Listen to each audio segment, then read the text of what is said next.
Hey guys, welcome to our channel.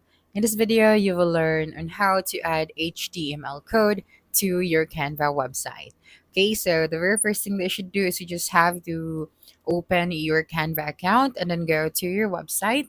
So what I'm going to do here is I'm just going to get the code from my other Canva website. Okay, so just to show you how you can put your HTML code to your Canva website. Okay, so right here, I'm just going to open this website right here and just going to get the HTML code. Okay, so I'm just going to copy the link of this website.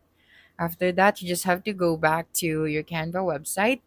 And right here at the left side, you have your apps option. So just simply click on it. And then using the search bar at the top, you just have to search for embed. That's right. And then you have this result. Just simply click on this one. Okay, so click on this embed option.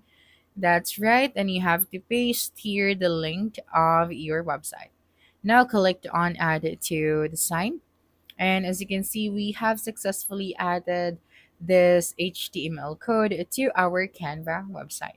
So that's it for this video. If you think this video helped you solve your concern, please subscribe, like this video, and leave your comment below. Bye.